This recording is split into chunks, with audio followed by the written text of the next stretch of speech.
Welcome everyone. My name is Nitin and today we are going to start the first class of economics. So आज हम economics की first class start करेंगे और आज हम जानेंगे कि आप इकोनॉमिक्स को, अगर आपने अभी तक इकोनॉमिक्स नहीं पढ़ी है तो उस पर आप कैसे स्टडी कर सकते हैं। बेसिकली इकोनॉमिक्स मेरा फेवरेट सब्जेक्ट रहा है। ऐसा क्यों है मैं भी आपको उसको कारण भी बताऊंगा। तो इससे पहले मैं आपको बताना चाहूँगा कि अगर आप मेरे चैनल पे नए हैं तो इस चैनल को सब्सक्राइब कर लीजिए। इस चैनल पे हम एजुकेशन से रिलेटेड बहुत सारी वीडियो बनाते हैं जिसमें कि पर्सनल डेवलपमेंट की क्लासेस होती हैं, टाइम मैनेजमेंट जिसमें हम सीखते हैं, एटीट्यूड फॉर्मेशन हम सीखते हैं और अपनी लाइफ में हम बेहतर कैसे कर सकते हैं इसके बारे में भी हम बहुत सारी चीज़ें सीखते हैं। इसके साथ साथ मैं आपको इंग्लिश में बोलना भी सिखाऊंगा और मैं यहाँ पे आपको एकेडमिक क्लासेस आज देने के लिए आया हूँ जिसमें आज हम स्टार्ट कर रहे हैं for the first class that is economics for the class 11th। और ये जो वीडियो है जो क्लास 11th 12th और जो ग्रेजुएशन कर रहे हैं उनके लिए भी बेनिफिशियल होगी। इवन जो बच्चे गवर्नमेंट जॉब की तैयारी कर रहे हैं उनके लिए भी बेनिफिशियल होगी। तो लगातार इस वीडियो को देखते रहिए। इस वीडियो को बिल्कुल भी स्किप मत करिए क्योंकि जैसे ही आप वीडियो को स्किप कर देंगे तो नॉलेज भी आपकी स्किप हो जाएगी। तो समय को बर्बाद ना करते हुए चलिए स्टार्ट करते हैं। सबसे पहले हम बात करते हैं, दो वर्ड होते हैं, एक होता है इकोनॉमी और एक होता है इकोनॉमिक्स। तो हिंदी में बोलते हैं इसको अर्थव्यवस्था और इसको बोलते हैं अर्थशास्त्र। बेटा ये आपने वर्ड सुना होगा अर्थव्यवस्था। अर्थ का मतलब देखो, अर्थशास्त्र का मतलब अर्थव्यवस्था का मतलब समझ लेते हैं कि अर्थ का मतलब होता है बेटा पैसा और शास्त्र का मतलब होता है विज्ञान। यानी कि धन को उपलब्ध कराने का विज्ञान क्या कहलाता है? इकोनॉमिक्स कहलाता है, अर्थशास्त्र कहलाता है।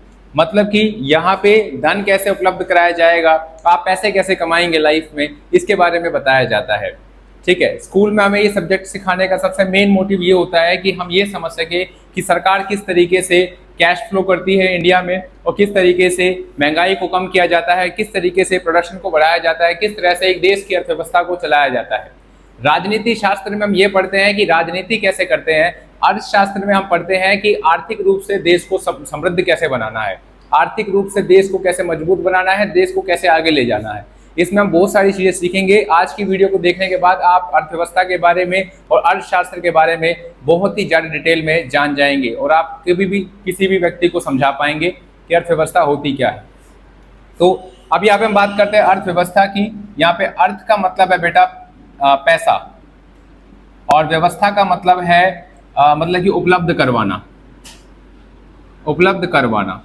अगर मैं बोलूं कि अर्थव्यवस्था का मतलब क्या है तो मैं कहता हूं अर्थव्यवस्था का मतलब है ही नहीं कुछ भी। अर्थव्यवस्था का मतलब क्यों नहीं है? क्योंकि इसके साथ कोई भी भौगोलिक परिस्थिति नहीं जुड़ी हुई है। जब तक हम इसके साथ भौगोलिक परिस्थिति नहीं जोड़ देते तब तक इसका कोई मतलब बन ही नहीं सकता। मैं आपको भी बताता हूं मैं क्या कहना चाहता हूं। अर्थव्यवस्था के साथ जब तक हम कंट्री का नाम नहीं जोड़ते तब तक इसका कोई मीनिंग ही नहीं बनता है। अर्थव्यवस्था का मतलब समझिए कि अगर मैं बात करता हूं इंडियन इकोनॉमी तो आपके दिमाग में एक इमेजिनेशन आ रही है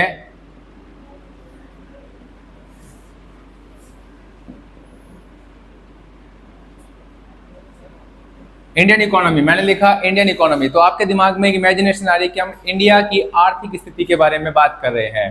और अगर मैं बात करता हूं अमेरिकन इकोनॉमी तो आपके दिमाग में ये आ रहा है कि कितना समृद्ध देश है, कितना वेल ट्रेन्ड वेल डेवलप्ड देश है ना। मतलब कि ज्योग्राफी का एरिया बदलते ही आपकी जो फीलिंग है, जो आपकी अंडरस्टैंडिंग है इकोनॉमी वर्ड के लिए वो बदल रही है। सो बेसिकली इसका मतलब ज्योग्राफी से ही जुड़ा होता है। जब तक हम किसी भी वर्ड को यानी कि इकोनॉमी को अगर हम किसी ज्योग्राफी से नहीं जोड़ते तब तक उसका अर्थ निकल के नहीं आता है। और अर्थ बदलता भी सिर्फ इसलिए है क्योंकि वहां पे ज्योग्राफी एरिया बदल गया है। रियलिटी में अर्थशास्त्र जो है आर्यभट्ट ने सबसे पहले कहा था, अर्थशास्त्र से ही सारे साइंस निकले हैं। अर्थशास्त्र सबसे पुराना विज्ञान माना गया है। अर्थशास्त्र मतलब क्या होता है? धरती। अर्थ का मतलब होता है धरती। अगर हम अर्थशास्त्र की बात करें तो पुराने जमाने में अर्थशास्त्र का मतलब होता था कि धरती पे रहने पर जो हमें ज्ञान प्राप्त होता है उसे कहते हैं अर्थशास्त्र। यानी कि अर्थ का मतलब पैसा, मतलब यहाँ पे धरती है और यहाँ पे शास्त्र का मतलब विज्ञान। और अगर मैं जानकारी के लिए बता दूं, ये एक्चुअल में ये एग्जाम में आपको नहीं पूछा जाता तो जानकारी के लिए आपको बता दूं, यहाँ पे अर्थशास्त्र का मतलब वहां पे क्या था, धरती, यानी कि धरती पे रहने से हमें जो कुछ भी ज्ञान प्राप्त होता है वो उसमें अर्थशास्त्र कहा जाता है। अर्थशास्त्र से ही विज्ञान निकला है, अर्थशास्त्र से ही राजनीतिक शास्त्र निकला है, अर्थशास्त्र से ही इतिहास निकला है, अर्थशास्त्र से ही सभी चीजें निकली है। तो शुरुआत में अर्थशास्त्र का मतलब कुछ और था, आज के समय में अर्थशास्त्र का मतलब ये है जो मैंने आपको बताया है। अगर हम बात करें इसमें और भी डिटेल में चलने के लिए कि जैसे ज्योग्राफिकल एरिया के साथ नाम बदल जाता है, तो इस कैटेगरी को हम कहते हैं डेवलप्ड और undeveloped.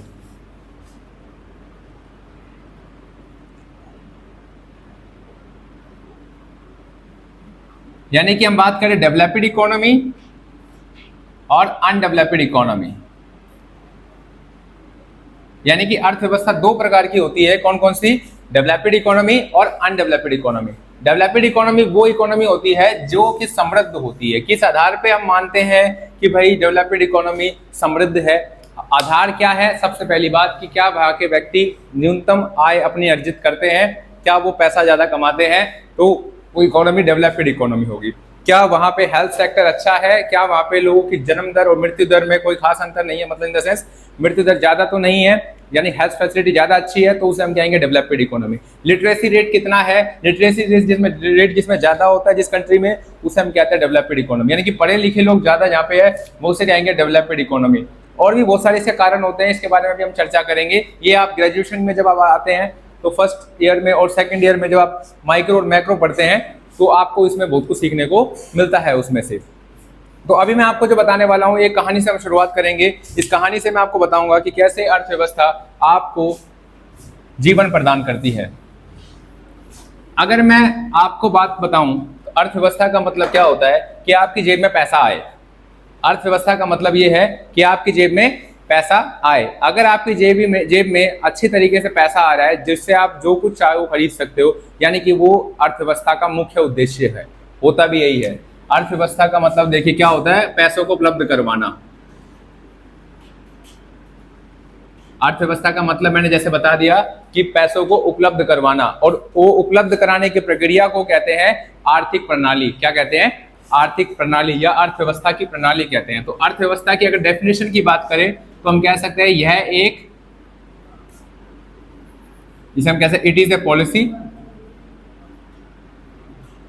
Who provides living of standard and generates resources of employment।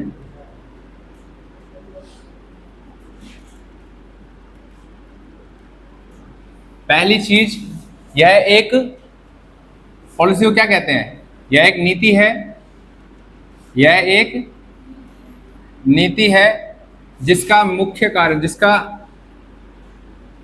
मुख्य उद्देश्य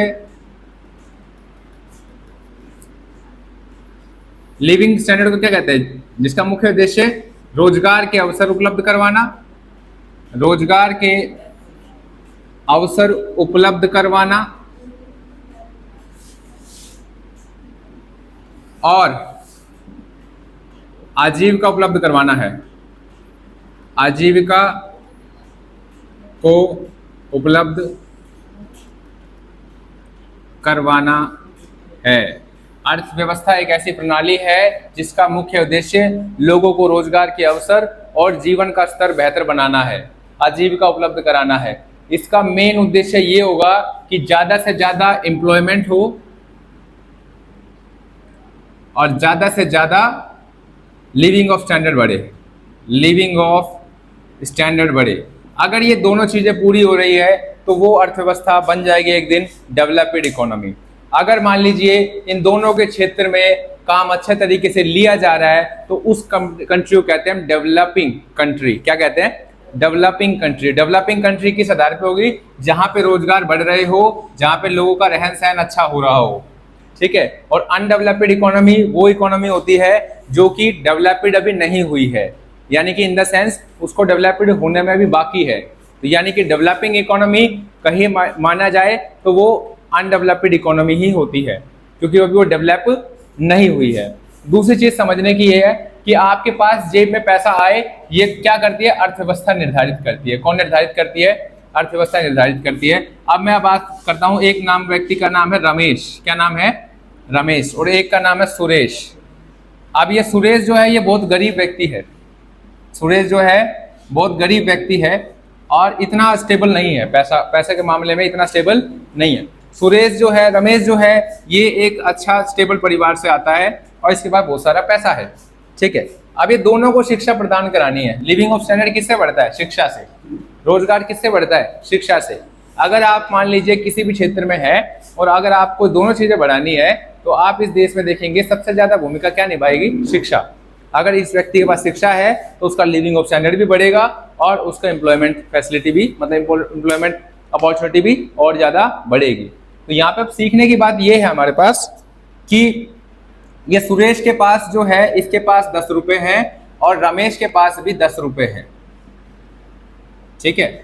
रमेश के पास भी 10 रुपए है, सुरेश के पास भी 10 रुपए हैं। अब सुरेश जो है वो भी पढ़ना चाहता है, रमेश जो है वो भी पढ़ना चाहता है। तो पढ़ने के लिए चाहिए लिखना, क्या चाहिए? और लिखने के लिए चाहिए पेन, क्या चाहिए? पेन। तो दोनों पेन खरीदने के लिए मार्केट जाते हैं और दोनों पेन खरीद के लेके आते हैं और पढ़ाई करते हैं। समझ में आई बात क्या कह रहा हूँ? अब रमेश के जो फादर है इन्होंने क्या किया? इन्होंने अपना बिजनेस स्टार्ट किया और बिजनेस स्टार्ट करके बहुत सारा पैसा कमाया, ठीक है, बहुत सारा पैसा कमाया। अब जब ये बहुत सारा पैसा कमाया तो रमेश के पास अब 10 रुपए नहीं, अब कितने हो गए? 100 रुपए हो गए। कितने रुपए हो गए? 100 रुपए हो गए। अब ये जो रमेश और सुरेश दोबारा से जब पेन खत्म हो जाता है तो पेन खरीदने के लिए जाते हैं और जैसे वो पेन खरीदने के लिए जाते हैं, रमेश तो पेन खरीद लेता है 10 रुपए का, सुरेश भी खरीद लेता है 10 रुपए का, लेकिन रमेश के पास बचते हैं 90 रुपए। कितने रुपए? 90 रुपए। कितने रुपए बचते हैं? 90 रुपए बचते हैं। अब वो सोचता है कि अब मैं 90 रुपए का क्या करूं? तो वो पेन वाले के बगल में ही एक समोसे की दुकान होती है और समोसे की दुकान पे जाके वो समोसे खाने लगता है, ठीक है। क्या करने लगता है? समोसे खाने लगता है, वो पिज्जा खाने लगता है, वो बहुत सारी चीजें खाने लगता है दोस्तों के साथ, और वो भी, ठीक है। तो वो जब पिज्जा खाने लगता है, समोसे खाने लगता है, तो उसको देख के वो पेन वाला जो है ना वो भी सोचता है यार कि मैं भी पिज्जा खाऊं, मैं भी समोसे खाऊं, ठीक है। लेकिन वो देखता है कि 10 रुपए के पेन में 9 रुपए तो पेन की लागत है टैक्स को मिला के और 1 रुपए का उसका मार्जिन है, तो वो 1 रुपए में कैसे समोसा खाएगा? 1 रुपए में कैसे समोसा खाएगा? तो वो क्या सोचता है? वो ये सोचता है कि भाई हमें ना एक काम करते हैं, इसकी कीमत को बढ़ा देते हैं। पेन की कीमत 10 रुपए से इसको 12 रुपए कर देते हैं या 15 रुपए कर देते हैं। कितने रुपए? 15 रुपए कर देते हैं। क्या कर देते हैं? 15 रुपए कर देते हैं। जब अगली बार पेन खत्म होता है तो रमेश फिर से दुकान पे जाता है और वो पेन को खरीदता है, क्योंकि उसके पास अभी भी 100 रुपए ही आ रहे हैं, उसके पास अभी भी 100 रुपए ही आ रहे हैं। तो वो 100 रुपए का पेन खरीदने के साथ साथ 15 रुपए वाला पेन, ब्लू पेन लेता है और साथ में वो 15 रुपए वाला ब्लैक पेन भी लेता है। कौन सा पेन लेता है? ब्लैक पेन भी लेता है और फिर भी वो समोसे खाता है और समोसे भी खाता है, ठीक है। अब होता क्या है बेटा कि सुरेश के पास अभी 10 रुपए ही है, सुरेश के पास 10 रुपए ही है, सुरेश के पास ज्यादा पैसे नहीं आए। तो सुरेश जब पेन की दुकान पर जाता है तो सुरेश कहता है पेन वाले से कि मुझे पेन दे दो, ये लो 10 रुपए। तो कहता है नहीं, पेन महंगा हो गया है। पेन क्या हो गया है? महंगा हो गया। अब पेन महंगा हो गया है तो तुम्हें 10 रुपए नहीं, तुम्हें 15 रुपए देने पड़ेंगे। तो रमेश के पास तो पैसे थे, उसने पेन खरीद लिए, एक के साथ 2। अब लेकिन सुरेश के पास पैसे नहीं है। तो जब सुरेश के पास पैसे नहीं है तो सुरेश बेचारा वापस आ जाता है और पेन खरीद के नहीं आता है। अब सुरेश बेचारा पढ़ नहीं पाता। अब सुरेश का भविष्य जो है वो अंधकार में चले जाने वाला है, क्योंकि सुरेश के पास अब पैसा नहीं है और अब वो पेन नहीं खरीद सकता, अब वो पढ़ाई नहीं कर सकता। तो इस स्थिति को ऐसा बनाने के लिए क्या करे जिससे कि इसको पैसे मिल जाए और ये भी पढ़ने लगे? इसमें सरकार भूमिका निभाती है। किसमें भूमिका निभाती है? सरकार। इसमें कौन भूमिका निभाता है? अर्थव्यवस्था भूमिका निभाती है। क्या निभाती है बेटा? अर्थव्यवस्था भूमिका निभाते हैं। यहाँ पे अर्थव्यवस्था अब ऐसा क्या करे जिससे कि सुरेश के पास पैसा आ जाए और सुरेश भी पेन खरीदने लग जाए, ठीक है। क्योंकि अब हो क्या गया था? हो ये गया था कि पेन वाला जो है और पैसे कमा रहा था, क्योंकि लोगों के पास तो पैसा था ही, और लोगों के पास जब पैसा था ही तो उसके पेन भी बिक रहे थे, क्योंकि पेन की तो डिमांड थी, तो पेन तो बिक ही रहे थे। अब समोसे की वाली दुकान पे पेन वाला भी जाके समोसे खाता है और पिज्जा भी खाता है, तो इनकी लाइफ तो बढ़ रही है मस्त। लेकिन ये रमेश, सुरेश जो है ना, सुरेश, इसकी लाइफ नहीं बढ़ रही। अब इसके लिए सरकार क्या करे? सरकार तो क्या करे, इकोनॉमी क्या करे, यहाँ का ज्योग्राफिकल एरिया ऐसा क्या करेगा जिससे कि इसके पास पैसे आ जाए। मैं इसके बारे में आज आपको डिस्कशन करके बताने वाला हूं, जो कि सबसे ज्यादा इंपॉर्टेंट चीज है।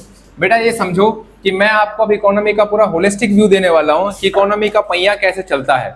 मैं पहिए के ऊपर जो ग्रिप बनी है उस ग्रिप के बारे में नहीं सिखा रहा, मैं पूरे पहिए का आकार बता रहा हूं और पूरे पहिए से जुड़ी हुई मोटर के बारे में बता रहा हूं कि ये किस मोटर से जुड़ी है जिससे कि वो पहिया चलता है। अब मैं आपको समझाता हूं। देखिए ये कंसेप्ट, प्रॉब्लम समझ में आ गई? प्रॉब्लम समझ में आ गई ना? अब आप इस बात को समझिए, यहाँ पे आप दो चीज रोल प्ले करते हैं, एक तो गवर्नमेंट और एक रोल प्ले करता है आरबीआई।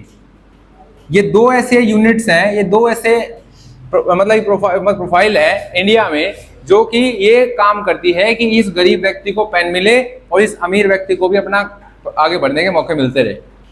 ठीक है, मतलब कि ये दोनों है ना, ये दोनों ये कोशिश करते हैं कि अमीर ज्यादा अमीर ना बने और गरीब ज्यादा गरीब ना रहे।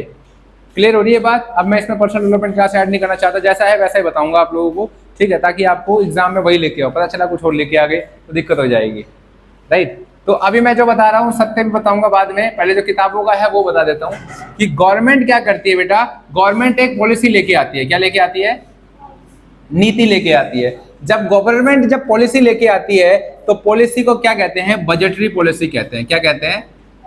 बजट कहते हैं, बजटरी पॉलिसी कहते हैं। और जब आरबीआई कोई डिसीजन लेती है तो आरबीआई को कहते हैं मॉनेटरी पॉलिसी। क्या कहते हैं? Monetary policy. मतलब कि इसे कहते हैं राजस्व नीति, राजस्व नीति, और इसे कहते हैं क्या कहते हैं मॉनेटरी को? मौद्रिक नीति, मौद्रिक नीति। अब ये दोनों नीतियां क्यों चलाई जा रही है आप सुनते रहते हो, न्यूज में सुनते रहते हो, आपको पता लग जाएगा कि सर क्या कह रहे हैं। ये क्लास मैंने जब पढ़ी थी ना, और मैंने जिस तरीके से डिजाइन की है, ये मैं क्लास बता रहा हूँ, एक अनपढ़ व्यक्ति को भी बताऊंगा ना तो उसको भी समझ में आ जाएगा और वो भी बता देगा कि भैया सीआरआर क्या है, एसएलआर क्या है, रेपो रेट क्या है, रिवर्स रेपो रेट क्या है, सब बता देगा। ये एक क्लास ही इनफ है इकोनॉमिक्स को समझने के लिए। अगर आप इस एक क्लास को समझ लोगे तो आप किताब को खोल के देख लेना, एक भी ऐसा पन्ना मिल जाए जिसमें आप कह दो कि सर ये नहीं पता तो मुझे बता देना, आपको पूरी किताब समझ में आ जाएगी सिर्फ एक क्लास की वजह से। पूरे किताब मतलब इन द सेंस माइक्रो भी मैक्रो भी, आप ये समझ लीजिए, ये 1 से 1.5 घंटे क्लास होगी मान लीजिए। तो अभी हम चलते हैं इसमें कि अब ये होता क्या है। मैं पहली बात तो ये स्टडी करना चाहता हूँ, ये रमेश के फादर के पास पैसा कहाँ से आया? रमेश के पास पैसा कहाँ से आया? रमेश के फादर के पास पैसा आया बिजनेस से, लेकिन बिजनेस के लिए भी तो पैसा चाहिए। तो बिजनेस के लिए जब पैसा चाहिए वो आया किससे? बैंक से। किससे आया बेटा? बैंक से। और बैंक भी कौन? एसबीआई, अरुणा भट्टाचार्य जी, ठीक है। अब इनका जो बैंक है एसबीआई, ये लोन दे रहा है इनको। क्या दे रहा है? लोन दे रहा है। क्या दे रहा है? लोन दे रहा है। लोन कैसे दे रहा है? आरबीआई, ये एसबीआई के पास पैसा कैसे आया? एसबीआई के पास पैसा कैसे आया? इसको थोड़ा सा ये दूसरी स्टोरी स्टार्ट करने वाला हूं जिससे आपको समझ में आएगा। अब आप इस बात को समझिए कि एक जो कपिल है, कौन है? कपिल के पास 100 रुपए हैं। कितने रुपए हैं? 100 रुपए हैं। अब ये देखता है कि देश में 100 रुपए है। अब इसके जेब में ना 100 रुपए बचते नहीं है, इसके पास जेब में पैसे, ये फोन का कवर ले आता है, ये ईयरफोन ले आता है, ये कभी कभी मतलब कि आइसक्रीम खा लेता है, फालतू में ही खर्च कर देता है पैसे। तो कपिल के पास पैसे बचते नहीं है, तो कपिल क्या करता है? एसबीआई के पास जाता है। किसके पास जाता है? एसबीआई के पास जाता है। बोले कि भाई तुम्हारा बैंक कितना बड़ी शाखा है, तो मैं अपना कीमती धन आपके बैंक में जमा करना चाहता हूं। तो एसबीआई ने बोला ठीक है, बहुत अच्छी बात है, जमा करो। बोले तो जमा करेंगे तो कुछ फायदा भी तो मिले। बोला फायदा मिलेगा, क्यों नहीं मिलेगा? बोला क्या फायदा दोगे? बोला ये फायदा दूंगा, तो 100 रुपए जमा कर, मैं तेरे को 3 रुपए और दूंगा। 3 रुपए और दूंगा, मतलब 100 रुपए जमा कर और 3 रुपए और दूंगा, तो मैं तेरे को 3 रुपए ब्याज दूंगा। क्या दूंगा? ब्याज। और ये कहां से ब्याज लाएगा? ये क्या अपने घर पे नोट बनाएगा? ये क्या घर पे नोट बनाएगा? नहीं, ये घर पे नोट नहीं बनाएगा। ये भी ऐसे लोगों की ताक में रहता है जिनको पैसा चाहिए। पैसा किनको चाहिए? अभी मैं बताता हूं। ये पवन नाम का जो व्यक्ति है, इसको क्या चाहिए? इसको बिजनेस करना है। क्या करना है? बिजनेस करना है। इसको बिजनेस क्या करना है? इसको बिजनेस ये करना है कि ये एक ऐसी जगह पे है जहां पे बहुत सारे बच्चे पढ़ने के लिए आते हैं, जहां पे बहुत सारे बच्चे पढ़ने के लिए आते हैं। इतना पढ़ने के लिए आते हैं, दूर दूर राज्य से पढ़ने के लिए आते हैं। कोई राजस्थान से आता है, कोई यूपी से आता है, कोई बिहार से आता है, और लोग बहुत सारे बच्चे पढ़ने आते हैं। और लोगों के पास, बच्चों के पास क्या है? कोई साधन नहीं है कम्युनिकेट करने का, माँ बाप से, माता पिता से कम्युनिकेट करने का साधन नहीं है। अब साधन ना होने की वजह से बच्चे बड़े परेशान रहते हैं, और इसलिए उसने प्लान बनाया बिजनेस का कि वो एसटीडी खोलेगा। क्या खोलेगा? एसटीडी खोलेगा, जिससे कि उसकी कमाई होगी।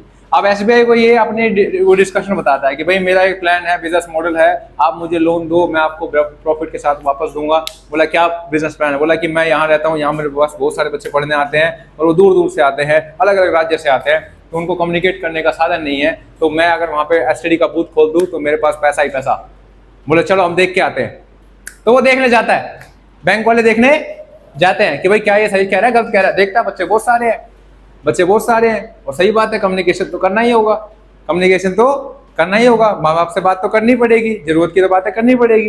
तो उसने बोल दिया एसबीआई ने कि भाई ठीक है पवन, मैं तेरे को 100 रुपए का लोन दे दूंगा, 100 रुपए का लोन दे दूंगा। किसने बोला? एसबीआई ने। दिमाग ज्यादा स्तर से इस्तेमाल करना पड़ेगा मेरी इस क्लास को समझने के लिए, क्योंकि दिमाग का लेवल भी बढ़ जाएगा आपका, आप इस चीज को समझेंगे कि इकोनॉमी का पहिया चलता कैसे है। अब ये जो पवन है, ये पवन जो है ना, ये 100 रुपए ले लेता है और अपने बिजनेस में इन्वेस्ट कर देता है, और इसके मन में सपने आ रहे होते हैं कि एसटीडी बूथ के बाहर लाइनें लगी है और लोग आ रहे हैं, बात कर रहे हैं, 2 रुपए का टोकन डाल के और फटाफट बात कर रहे हैं, और वो धूप बत्ती भी लगाता है, सब करता है। अगले दिन बड़ा मस्त एकदम सुबह सुबह जाता है और इंतजार करता है कि आएंगी भीड़, ठीक है। और हुआ ये, दोपहर हो गई, कोई आया ही नहीं, शाम हो गई, कोई आया ही नहीं, 1 महीना हो गया, कोई आया ही नहीं। आया फिर कौन? फोन, उसी फोन पे, किसका? एसबीआई वालों का। क्या कह रहे? भाई तेरी ईएमआई भरनी है। बोला अच्छा, वही मैं बिजी हूँ, थोड़ा सा बाद में बात करता हूँ। कट गया फोन। क्यों ऐसा उसने क्यों किया? क्योंकि भाई जिस दिन उसने फोन का जो स्टार्ट किया ना, उस दिन जियो ने लॉन्च कर दिया 1000 रुपए वाला फ्री फोन। क्या लॉन्च कर दिया?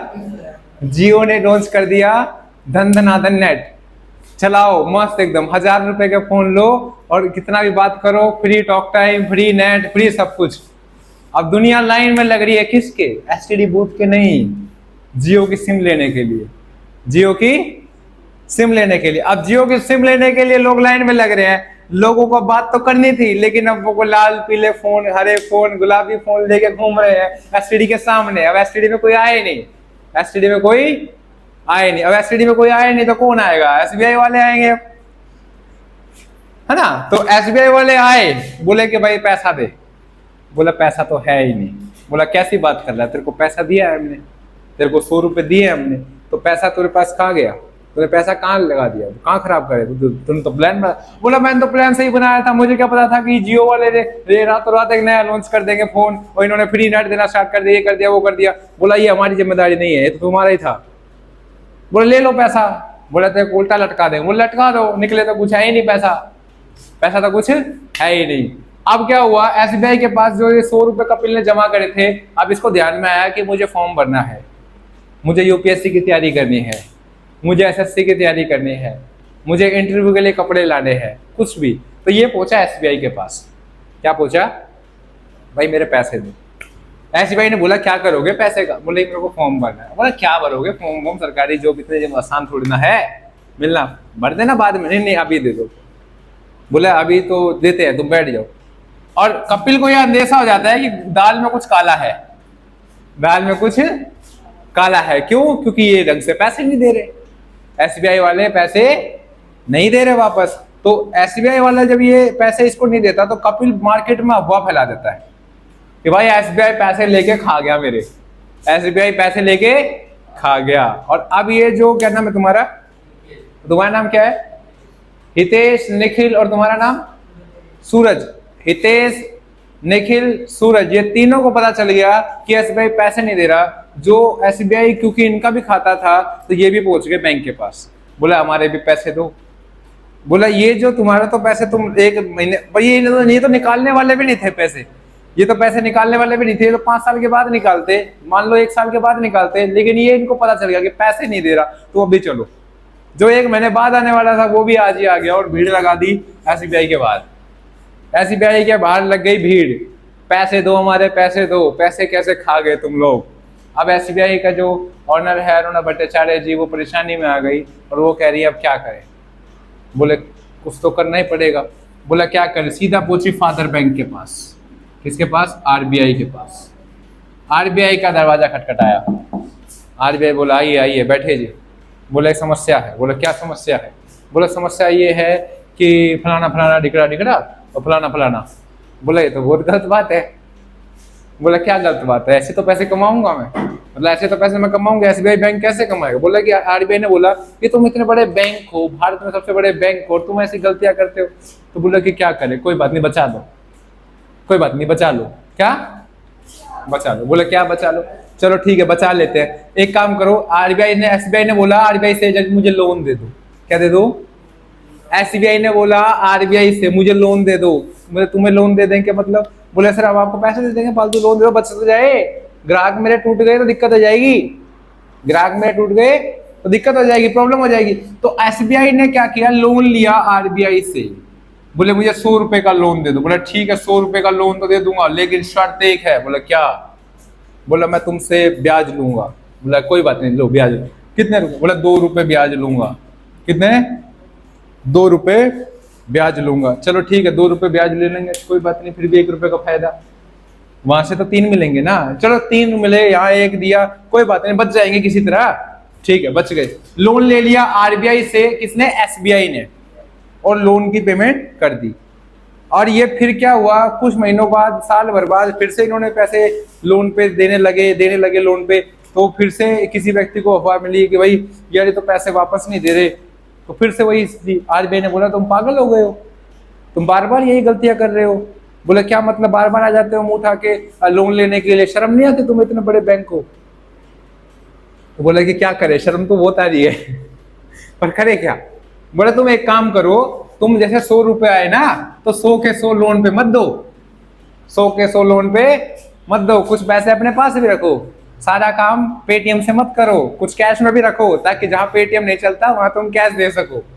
बोला अच्छा तो क्या करे? बोले तुम 10 रुपए है ना अपने पास रखो, 10 रुपए अपने पास रखो, ताकि जनता को ये ना लग जाए कि तुम्हारे पैसे अब नहीं है, ताकि तुम्हारे पैसे नहीं है। अब ये 10 रुपए जो है ये अपने पास रखो। बोला ठीक है कोई बात नहीं, चलो ठीक है। अब 10 रुपए रख के चल रहा था काम। क्या कोई भी बैंक में पैसे जमा कर रहा है, निकाल रहा है, तो सारे थोड़ी ना निकालेगा, थोड़े बहुत निकालेगा। 10 रुपए से काम चल रहा था। बात यह है कि आरबीआई के कहने के बावजूद भी एसबीआई क्या करता है, सारे पैसे लोन पे दे देता है, सारे पैसे लोन पे दे देता है। कौन? एसबीआई। आरबीआई ने क्या कहा था? आरबीआई ने कहा था 10 रुपए अपने पास रखा कर, 90 रुपए को लोन पे दिया कर। कितने रुपए पे? 90 रुपए को लोन पे दिया कर। लेकिन एसबीआई क्या करता है, सारा का सारा पैसा दे देता है लोन पे, जिसकी वजह से फिर से वो संकट में पड़ जाता है। तो आरबीआई कहता है तेरा संकट खत्म नहीं होगा ये, और तू बार बार मुझसे लोन लेता है और फिर बार बार मुझे इंटरेस्ट देता है, तेरे को मैं ये ऐसे नहीं देख सकता। एक काम कर, तू है ना 10 रुपए तो अपने पास तो रखता है, तो रखो, लेकिन तू एक काम कर, 20 रुपए ना तो मेरे पास रख दिया कर, और 20 रुपए तो मेरे पास रख दिया कर। बोला मैं मतलब मेरे पास रखने से तेरा फायदा ये होगा कि तेरे को जब लोन की जरूरत होगी ना तो उसी में से ले जाएगा पैसा, क्योंकि तुम्हें जोड़ना नहीं आता। बिल्कुल वैसा ही है जैसे घर वाले जब छोटे होते बच्चों को पैसा क्या नाम है, मतलब कि जब पैसा देना होता है छोटे बच्चों को तो वो संभाल नहीं पाते, तो घर वाले क्या कहते हैं, तू पैसा मुझे दे दे, जब तेरे को पार्टी में जाना होगा, तेरे को कपड़े खरीदने लाने होंगे, तब हम ही पैसे मिला के तेरे को एक्स्ट्रा चीज दिला देंगे। ठीक वैसे ही आरबीआई भी करता है एसबीआई के लिए। और आरबीआई क्या कहता है एसबीआई से आरबीआई कहता है कि तू एक काम करा कर, 20 रुपए तो मेरे पास ही छोड़ दिया कर, 20 रुपए ही मेरे पास ही छोड़ दिया कर, जिसकी वजह से तेरे को प्रॉब्लम नहीं होगी। तो अब यहाँ पे केस ये समझ में आया आपको कि एसबीआई क्या करता है। अब ये जब एसबीआई जो है ना, ये जो पवन को लोन दिया था, इसे जिस रेट पे दिया था उसे कहते हैं इंटरेस्ट रेट। क्या कहते हैं? Interest rate. क्या कहते हैं बेटा? यानी इंटरेस्ट रेट का मतलब क्या होता है, जब हम कोई भी कम्युनिटी के मेंबर यानी कि कोई भी सिटीजन ऑफ इंडिया जब बैंक से लोन लेता है, तो जिस रेट पे लोन लेता है, जिस रेट पे लोन लेता है, वो रियलिटी में वो रेट क्या कहलाता है? इंटरेस्ट रेट कहलाता है। क्या कहलाता है? इंटरेस्ट रेट कहलाता है। तो इंटरेस्ट रेट किसके लिए होता है? आम लोगों के लिए। जब commercial bank central bank of India से लोन लेता है तो उसे कहते हैं बैंक रेट। क्या कहते हैं? अच्छा एक चीज और समझिए, मैं इसको थोड़ा सा इरेज कर देता हूं। अब देखो, जब कमर्शियल बैंक ना लिखे, मैं एसबीआई लिख देता हूं। क्या लिख देता हूं? जब एसबीआई आरबीआई से लोन लेता है तो उसे कहते हैं बैंक रेट। क्या कहते हैं? Bank rate. कब बैंक रेट कहते हैं? जब वो लोन की अवधि बड़ी होती है, लोन की अवधि बड़ी होती है। वो कह रहा है कि 1 साल 5 साल के लिए लोन चाहिए तो वो बैंक रेट पे मिलेगा। कौन देगा? बैंक रेट कौन निर्धारित करेगा? ये बैंक रेट कौन निर्धारित करेगा? आरबीआई। कौन निर्धारित करेगा? आरबीआई। लेकिन एसबीआई कह रहा नहीं मेरे को तो 2-4 दिन के लिए चाहिए, महीने भर तक के लिए चाहिए, तो बोले ठीक है, तो उसे कहते हैं रेपो रेट। क्या कहते हैं? Repo rate. रेपो रेट मतलब क्या है? रेपुटेशन से वर्ड बना है। किससे बना है वर्ड? रेपुटेशन से। रेपो का मतलब क्या होता है कि आपको रेपुटेशन के आधार पे आपको इंटरेस्ट मिलता है, मतलब लोन मिलता है, क्योंकि बैंक अच्छा है तो इस पर रेपो रेट पे आपको लोन मिल जाएगा छोटे टर्म के लिए। ठीक है, छोटे टर्म के मतलब छोटे समय के लिए आपको लोन मिल जाएगा। अगर मान लीजिए एसबीआई क्या करता है, बार बार आरबीआई से पैसा रेपो रेट पे ले लेके लोगों को लोन बांट रहा है, होगा क्या? लोगों की जेब में पैसा आएगा। क्या आएगा? पैसा आएगा। अभी हमने कहानी सुनी रमेश वाली और सुरेश वाली। अच्छा ये बताओ बिजनेसमैन कौन था, रमेश या सुरेश? रमेश के फादर है ना। तो रमेश के फादर जो थे इनको पैसा मिल रहा था किससे? लोन के थ्रू। किसके? लोन के थ्रू। किससे मिल रहा था? एसबीआई से। क्लियर हो रही बात? एसबीआई से। सबसे पहले वाली स्टोरी पे जा रहे हम। तो एसबीआई से इसको पैसा मिल रहा था तो इसके जेब में ज्यादा पैसे आ रहे थे। जब इसकी जेब में ज्यादा पैसे आ रहे थे तो हो क्या रहा था? हो ये रहा था कि ये ज्यादा पैसे इस्तेमाल कर रहा था रमेश मार्केट में, और 15 रुपए का भी पेन खरीदा था, समोसे भी खा रहा था, मौज भी ले रहा था, पिज्जा भी खा रहा था। राइट? अब इस पिज्जा बर्गर खाने की वजह से, ये इसके पैसे ज्यादा खर्च करने की वजह से सुरेश बेचारा नहीं पढ़ पा रहा था। क्यों नहीं पढ़ पा रहा था? इसके पास पैसे नहीं थे। तो गवर्नमेंट क्या करेगी? एक तो ये कर सकती है सुरेश के पास पैसे आ जाए, या फिर दूसरा क्या करेगी? रमेश के पास पैसे कम हो जाए। जब रमेश के पास पैसे कम हो जाएंगे तो क्या होगा? रमेश जो है ज्यादा पैसे नहीं देगा और वो चीज के दाम वही देगा जो चीज के दाम पहले से थे। क्लियर हो रही बात मैं क्या कह रहा हूं? समझ में आ रहा है आप लोगों को? तो यहाँ रेपो रेट। रेपो रेट क्या होता है? जिस रेट पे व्यापारिक बैंक क्या नाम है सेंट्रल बैंक से लोन लेता है तो उसे हम कहते हैं रेपो रेट। क्या कहते हैं? बैंक रेट और रेपो रेट एक ही है, फर्क है टाइम का। जब लंबे समय के लिए एसबीआई लोन, एसबीआई समझो, कमर्शियल छोड़ो, एसबीआई लोन जब लेता है आरबीआई से लंबे समय के लिए तो उसे कहेंगे बैंक रेट, और जब एसबीआई आरबीआई से लोन लेगा छोटे समय के लिए उसे कहेंगे रेपो रेट। क्या कहेंगे?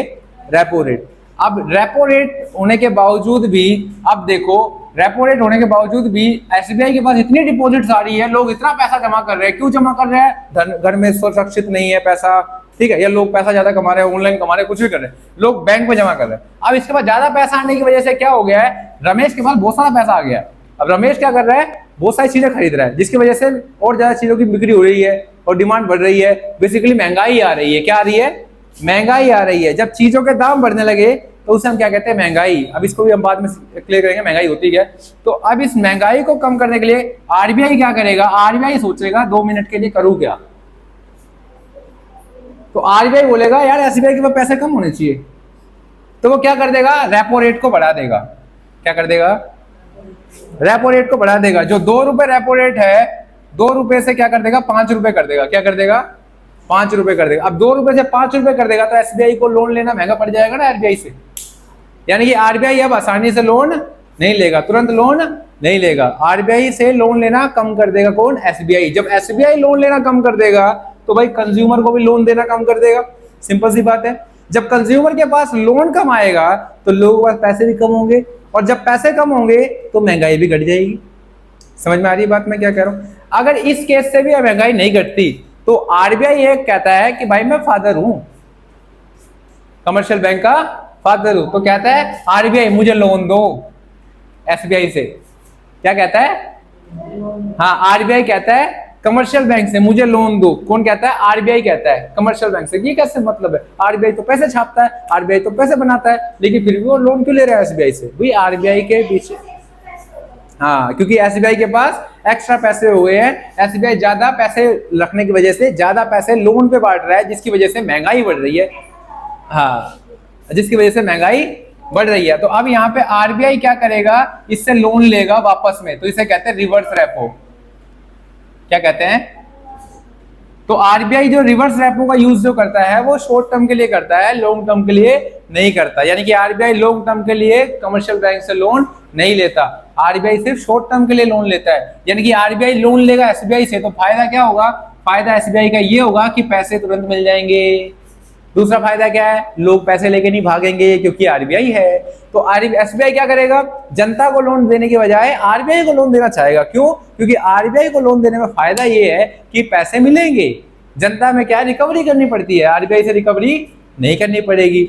दूसरी चीज, आरबीआई क्या कहता है एसबीआई से, भाई कितने, एसबीआई ने जब आरबीआई से लोन लिया था कितने रुपए लिया, 2 रुपए पे, 2 रुपए पे लिया था ना। अब आरबीआई ले रहा है एसबीआई से, तो अगर देखा जाए तो रेट कौन डिसाइड करना चाहिए, रेट डिसाइड करेगा एसबीआई। लेकिन आरबीआई क्या कहता है, भाई मैं फादर हूं, तू डिसाइड करेगा।